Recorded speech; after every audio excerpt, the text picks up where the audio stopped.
Hello everyone and welcome back to Green Ocean Solar. आजकल काफी लोग सोलर पावर प्लांट लगवाना चाहते हैं, बट सबसे बड़ा कंफ्यूजन है कि हमारे घर पे कितने किलोवाट का सोलर पावर प्लांट लगाना चाहिए। और ऑनेस्टली बोलूं तो मैक्सिमम कंपनीज गलत कंसल्टेंसी भी दे देती है अपने बेनिफिट के लिए। जैसे किसी के यहाँ पे बड़ा सोलर पावर प्लांट सजेस्ट कर देते हैं या किसी के यहाँ पे कम किलोवाट का सोलर पावर प्लांट सजेस्ट कर देते हैं, और एंड में क्लाइंट यही सोचता है कि जितना बेनिफिट मिलना चाहिए था उतना बेनिफिट मिल नहीं रहा है सोलर लगवाने के बाद भी। तो आज के इस वीडियो में मैं आपको एक प्रैक्टिकल एंड ईजी टेक्निक बताऊंगा जिससे आप खुद घर पे अपने कैलकुलेट कर सकते हैं कि आपके प्रेमाइसेस, शॉप या घर के ऊपर कितने किलोवाट का सोलर बिल्कुल फीजिबल रहेगा। तो आइए शुरू करते हैं इस वीडियो को, और इस वीडियो के एंड तक आपको फुल क्लियरिटी मिल जाएगी कि कितने किलोवाट का सोलर आपको अपनी प्रेमाइसेस पे लगाना चाहिए। सो स्टेप 1, सबसे पहले अपने 12 मंथ का इलेक्ट्रिसिटी बिल निकाल लीजिए।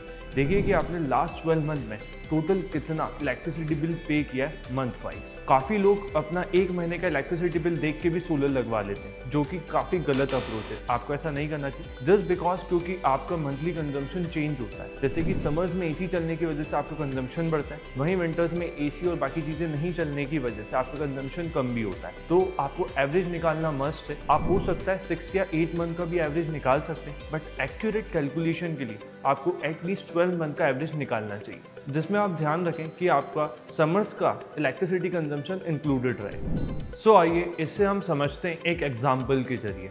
सो जैसा कि आप लोग देख सकते हैं इस 12 मंथ में फ्रॉम अप्रैल 2025 से मार्च 2026 तक टोटल कितना इलेक्ट्रिसिटी बिल इस कंज्यूमर ने पे किया है। तो सबसे पहले हमें इन 12 मंथ के इलेक्ट्रिसिटी बिल को ऐड करना है। जैसे ही हम ऐड करते हैं तो हमारा एक फिगर निकल के आ रहा है विच इज़ 48,494 रुपीज़। ये हमारा अकाउंटिंग ईयर का टोटल इलेक्ट्रिसिटी बिल है जो इस कंज्यूमर ने पे किया है। स्टेप 2, इसमें हम निकालेंगे हमारा मंथली एवरेज इलेक्ट्रिसिटी बिल। सो जैसा कि हमने देखा स्टेप 1 में हमने हमारे 12 मंथ के इलेक्ट्रिसिटी बिल को कैलकुलेट किया तो हमारा नंबर आया था 48,494 रुपीज़। इसको हम डिवाइड करेंगे नंबर ऑफ मंथ से विच इज़ 12। हम जैसे ही डिवाइड करते हैं तो हमारा ऑन एन एवरेज जो इलेक्ट्रिसिटी बिल है जो हम पे कर रहे हैं विच इज़ 4,041 रुपीज़। ये काफ़ी ज़्यादा इंपॉर्टेंट नंबर है क्योंकि आगे का पूरा कैलकुलेशन अपन इसी नंबर के ऊपर करेंगे और देखेंगे कि एक्चुअल में कितने किलोवाट का आपके यहाँ पे सोलर पावर प्लांट लगना चाहिए। स्टेप 3, अब फाइनली इस कैलकुलेशन का थंब रूल आप समझिए।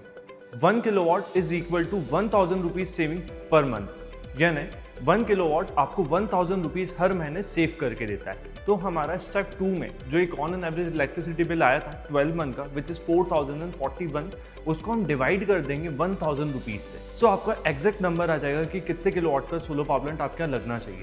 सो 4041 divided by 1,000 is equal to 4 kilowatt. यानी इस कंडीशन के अकॉर्डिंग और इस एग्जाम्पल के लिए आपके यहाँ 4 किलोवाट का सोलर पावर प्लांट लगना चाहिए। सो जैसा कि आपने देखा कि आपके एवरेज मंथली इलेक्ट्रिसिटी बिल के अकॉर्डिंग आपने कैलकुलेट करना सीखा कि कितने किलोवाट का सोलर पावर प्लांट आपकी प्रेमाइसेस या होम के लिए राइट चॉइस रहेगा। अब मैं आपको कुछ और पॉइंट्स बताता हूँ जिनको ध्यान में रख के आपको अपने सोलर पावर प्लांट की कैपेसिटी डिसाइड करना चाहिए। जैसे कि फर्स्ट, आप इन फ्यूचर कोई एसी वगैरह प्लान कर रहे हो या कोई इलेक्ट्रिक व्हीकल प्लान कर रहे हो या आपके फैमिली मेम्बर में कोई बढ़ने वाला है या आप अपना होम एक्सपेंशन प्लान कर रहे हो, तो अगर आप 1-2 किलोवाट का मार्जिन लेके सोलर पावर प्लांट लगवाते हो तो वो आपके लिए ज़्यादा स्मार्ट डिसीजन होता है। सो बेसिकली मैं आपको एक रफ आइडिया देता हूँ। सपोज अगर आपका इलेक्ट्रिसिटी बिल 3,000 से 3,500 के बीच में आता है तो आपको 3 किलोवाट के सोलर पावर प्लांट के लिए जाना चाहिए। और अगर आपका बिल 4,500 से 5,500 के अराउंड आता है तो आपको 5 किलोवाट का सोलर पावर प्लांट लगवाना चाहिए।